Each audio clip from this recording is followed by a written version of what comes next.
Welcome, Risers. It's that time once again for the Agent Rise podcast. I'm your co-host, Neil Mathweg, joined by Mindi Kessenich. And today we're talking about relationships.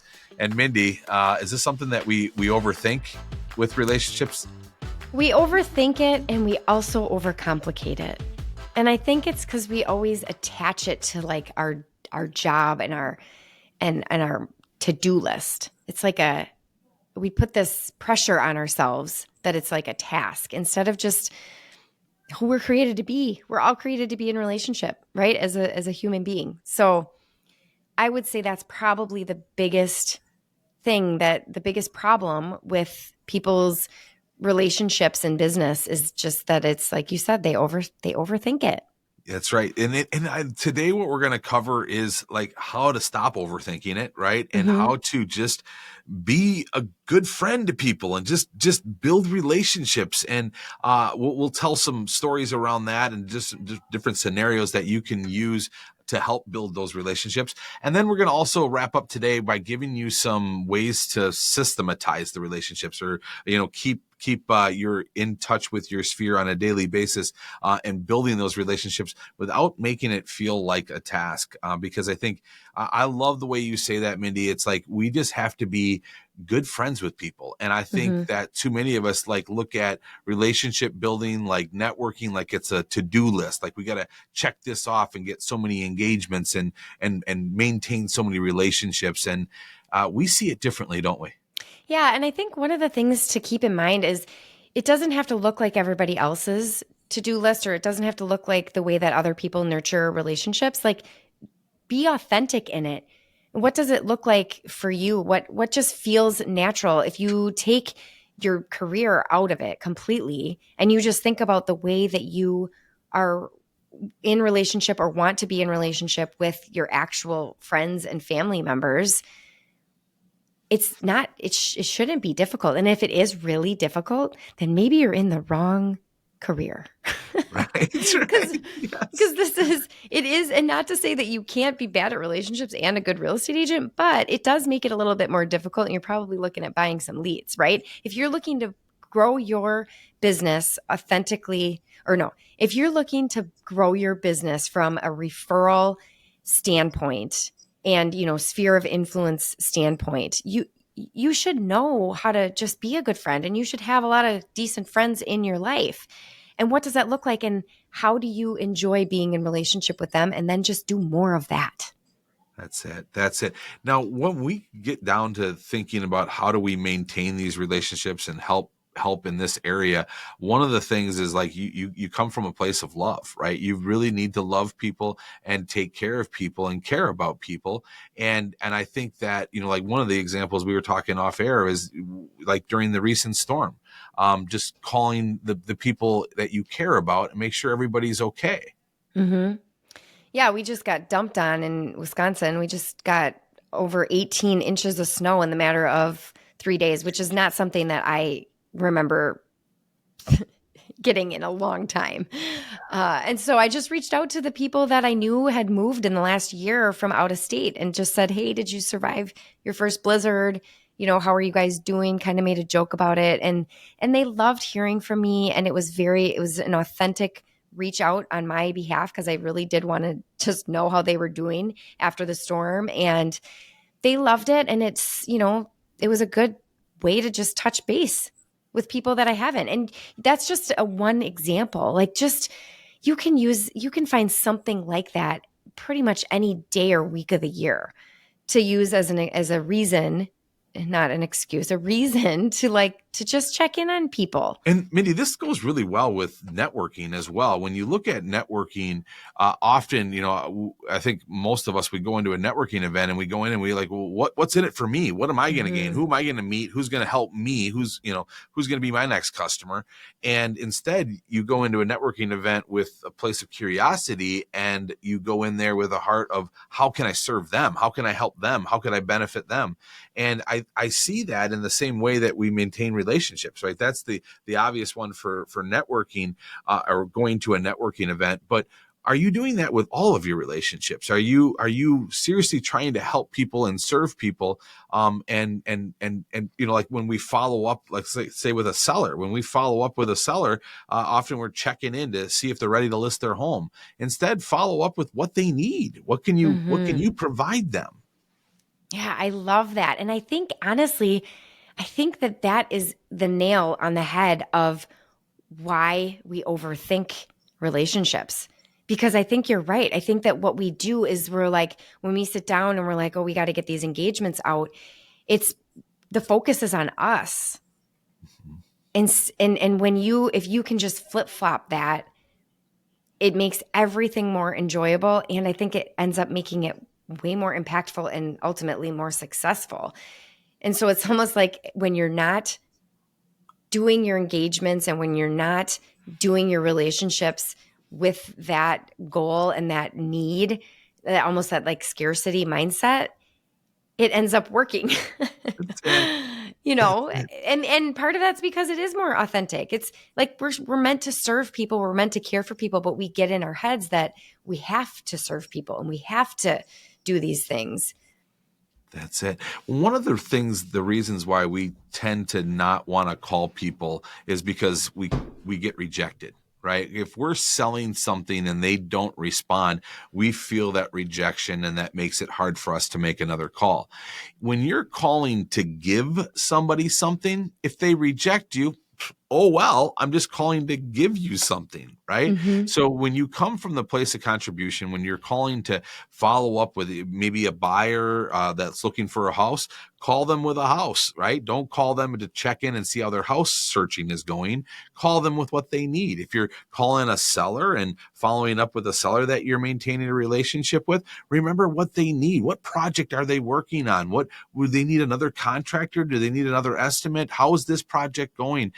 And serve them and give them things instead of always trying to take things. What do you think that is? Why do you think that we have this feeling inside where we're like, they don't want that? Like, is it fear? Like, because I'm listening to you right now and I am like thinking of example after example of how I think to myself, well, they don't want that. Like, they don't want to hear, like, like I'm thinking of these examples and I'm just curious, like, what is that inside of us? Right. I just go back to rejection, because I just think that when you're calling somebody to give somebody something, there's no form of rejection there. It's an easy, it's a gift. You're just giving, right? But when you're calling to get something, there's a possibility that you're not going to get it and you're going to get rejected. So it's the fear of rejection that stands in the way. And I feel like you just come loose. I know with all of the years of matchmaking, I was horrible at following up with clients because I felt like I was bothering them. Like I could never call them and say, it's been a week since I heard from you, just checking in. Like it was a really, really hard call for me to make. But as soon as I called them with a house that I knew that they would be interested in or that they were looking for, it was easy for me. And I just came free. And then there was no form of rejection there, because if they didn't call me back, oh, well, this wasn't the right house. I'll call them with another one. But that fear of rejection has to come from something else. And what is that? Like, is it like a lack of belief in our authenticity? Is it a lack of belief in what we're providing, in the value, in the service? Like, I'm honestly just asking because this conversation just has me really curious, because Yeah. I think that if we could all remove that feeling and that thought, we would be unstoppable. Right. I know that I would. I think that my engagements would go through the roof if I could remove whatever this thing is, and I can't personally pinpoint what it is. Yes. I just got to take a second here, because I think Sorry. I have the answer. No, I think I have the answer. And we had to take a second here because Mindi kind of threw a curveball. I didn't know we were going to do a live coaching session here on the call, but this was great. We were able to talk this through a little bit. And I think there's, the fear of rejection, you faced rejection before, so the fear of rejection isn't hitting right. And I think that's common for a new agent that maybe is suffering from imposter syndrome and is just doesn't feel like they're in the right place. So that rejection hurts more. And it's just harder to get out there and do it. Right. You're past that. You rejection. I got that. No big deal. You don't function, where your life is conditional. You're just, you can handle rejection. So I think what we landed on, and we talked about this here, but I think what it is just you are struggling with overfunctioning, and that's something that you personally have identified and see in your life. And this is, I think, just another area of that overfunctioning, because you have taken such great care of your clients, and that's what has built your business. Right. And now it's not all just you. It's relying on others, and others that are just as capable as you, right, and can do just as great of a job as you, but it's a different role. It's you're entrusting this business with somebody else, right? And that overfunctioning that you have in you wants to control that. And so it's going to feel weird, I think, every time you have to release that. Yeah, I think you're right. I think it's for me, it's a symptom of my overfunctioning. And, I think that term or that phrase, if you want something done right, you got to do it yourself. I think that that's been a very destructive phrase for a lot of us, because it's basically ingrained inside of us that we have to, if it's going to be done right, like we have to be the one to do it. And in real estate, I mean, and that's not what we coach. We coach people to delegate and to, focus on the 20% and, all of this stuff. But then we have this system that's been set up from the time that we were like probably an early adult that says, nope, you got to do it all yourself if you.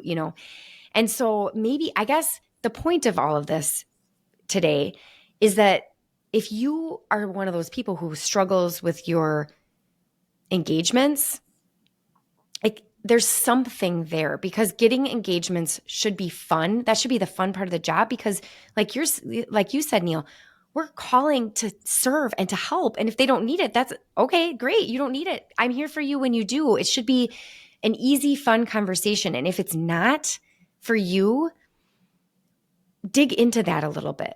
Like, is it fear of rejection? Think about this. Are you afraid of the rejection? Is like, what's the worst case scenario that they're going to reject you? If that scares you, then you have some fear of rejection to deal with. If it's not, like for me, it's not, then what is it? Ask that question, just like I just did on this live, well, we're not live, but on this podcast episode that totally threw a curveball at you. Ask yourself, well, what is it for me that is making me resist these engagements that should be fun? Because the engagement part of your business is the relationship part of the business that you hopefully are really good at as a real estate agent.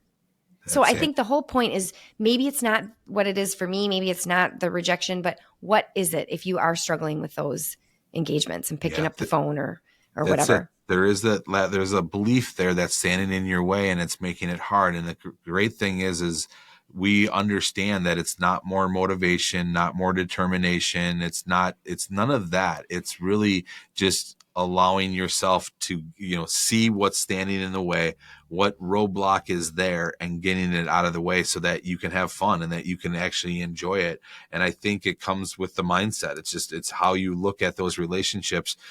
And we want to get into this episode too. We want to talk more about just ways to maintain these relationships. We have databases, sphere of influence. We recommend starting with 100 and then going all the way up to 300. How do you maintain 300 relationships and do it authentically, like we're talking about, where we truly care about them? And how do we maintain these relationships?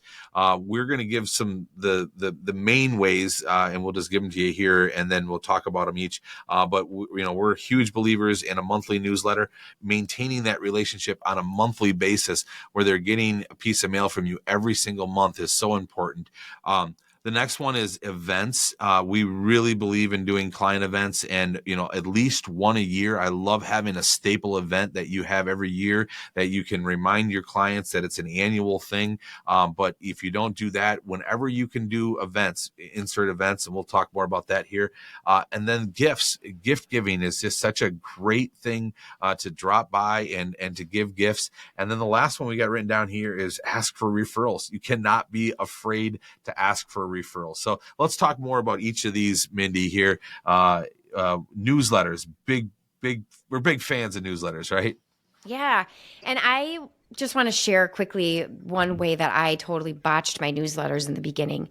So I do totally support you getting some help with them, because I think the only way to make sure that you're going to be able to consistently do it month after month is to hire somebody to help in some areas of your newsletter. However, when I first started, I hired it all out, and I didn't even hardly look at my newsletters before they went out. And I think that I lost a lot of people before I had the opportunity to gain their reading, because it felt very canned. And so I have since completely revamped it. It's my colors, it's my pictures, it's my cover letter. Like, I write the cover letter every month, and then there are little bits and pieces that I completely personalize and write myself every month. And then and when you do it that way too, then you're thinking about and you're talking about your newsletter. And so it gives you just another reason to reach out to people or connect with people. Like, hey, did you see this in my newsletter? I really thought that you would identify with it, or whatever. It can really add a great reason to reach out and to connect with your audience. So I just wanted to share that, like, I don't recommend making it so canned that you don't even need to touch it, because then it's just it's kind of a waste of time and money, honestly. And like, I know my newsletter in the first probably year that I sent it out, it wasn't that great.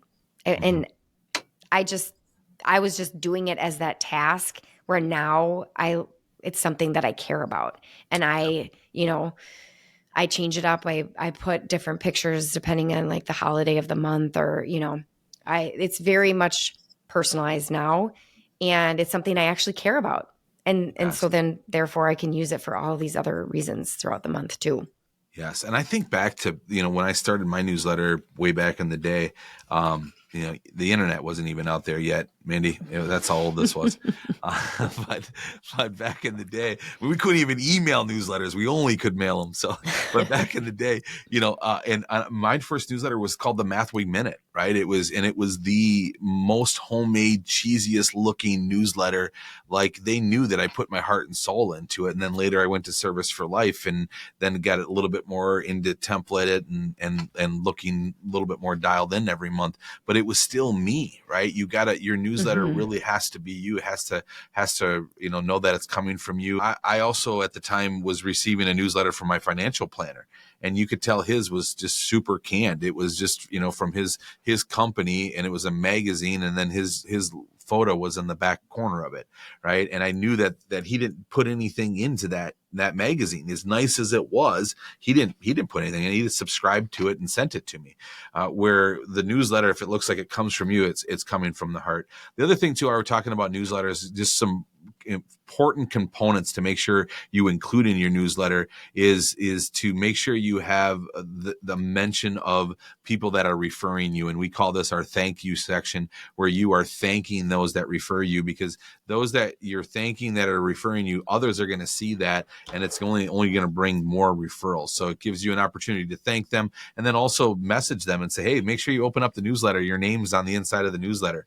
And these are people that are referring you. These are people that are new clients that have just moved into town, and you want to welcome them to the community. They're friends that maybe just even did a nice thing for you on Facebook and just shared your post and just did something really nice for you, or somebody that brought your name up at their place of work, and there's no direct referral right now, but they just mentioned your name and you just want to thank them. So anybody that is supporting your business, make sure you're thanking them. Another component to the newsletter that you want to make sure you have is trivia, something that's going to create a little bit of engagement and just some back and forth with the community and some fun banter around it. So you also want to make sure that your newsletter shows that you know what you're talking about. You want to make sure that you have some authority built up in the things that are in your newsletter, sharing certain statistics and certain did you knows that they need to know that are about the market and about real estate. And then that's the last component, is make sure your newsletter isn't all about real estate. If your dentist were to send you a newsletter that was all about teeth, you wouldn't read it. And so with the same thing goes with these newsletters. Make sure it's not all about real estate. The next part to this is the client events. And we use the newsletter as the foundation to promote your client events. If you have a client event coming up, the next two, the two newsletters before that client event should have a mention of the newsletter. You can also put, or a mention of the client event. You can also stamp on the outside of the envelope that client event invite is enclosed and coming up, so that it gets more opens of your newsletter. And then the last thing that you are doing in the newsletter is after the event, you can put all of the photos from the event or a few of the photos from the event and promote it afterwards. So your newsletter, when you have a client event, 3 newsletters are going to be all about that client event, or it's going to include information about that client event. So, then the other thing too. Yeah. Which means you have to plan your client events now. That's it. You got to get them now. Yeah. That's right. Yes. Yeah. So right now, we're sitting here in January, so it's a perfect time to be planning a spring client event, and then you start promoting it in February and March, and then have it in April. And one of those events that you should be planning on is coming to the Agent Rise Summit. If you're doing some event planning, right, folks? End of April, Put April 28th. that in your calendar. Yes. Come on down to Fort Myers. Let's go. Yeah, I guess I can't. My brain can't think about April without thinking about the summit. So I was like, client event right there, and I'm thinking summit. It's just automatic in this brain. The last thing that we want to talk about with all of this is to make sure that it doesn't become too overwhelming. We talked in the beginning here, like, don't overthink this, right? This should be fun. This should be natural. And Mindi, how do you stay where it doesn't become too much, where it doesn't overwhelm you? Well, I think just keeping your expectations low on yourself. So one of the ways that we did that while we were planning our 2024 events and, pop buys and what we're going to do for, what that kind of whole package looks like for us this year. Last year we did a Valentine's Day pop buy. We all got together and made puppy chow, and then we delivered it to our top 10, our VIPs. And it was really fun, but the agents' feedback this year was that it was a lot of work to drive them all around, and it just became too much. And so one thing that our team decided collectively is that we're just going to mail some of those pop buys instead of making sure that every single one of them are kind of like this big event or this big to-do. So I think that to keep this manageable, yes, you should have one in-person event every year, probably to some degree. Like, it doesn't have to be huge, but something where you're inviting them to get face-to-face. But then throughout the year, if you just need to keep things really simple, it can be sending a lottery ticket. It sounds cheesy, but it works. Like, my financial advisor sends me a lottery ticket every year in my birthday month, and I love it. It's like the only piece of mail that I open from him all year long because I know there's a lottery ticket in there. Like, so it doesn't have to be making homemade puppy chow and hand delivering it in a cute Valentine's Day bag to make an impact. It can just be sending them a handmade Valentine or, whatever feels authentic to you and also fits in your schedule and what you can afford and all of that stuff. So I think just making sure that what you're not shooting for the moon on every single one of your touches. Make sure that some of them are really simple and easy and quick to handle. That's it. And also remember, a simple happy birthday to somebody goes a long ways as well, right? Mm-hmm. I mean, just acknowledging somebody and loving on them. And there's so many other ways to maintaining relationships. We could go on and on and on with this. But the most important part here, the message that we want to get across is don't overthink it. Keep it simple. Yeah. Have fun with people. Love on people. Take care of them. Serve them. And relationships will just continue to grow. Thank you so much for listening to the Agent Rise podcast. And like always, remember to be the reason somebody smiles today.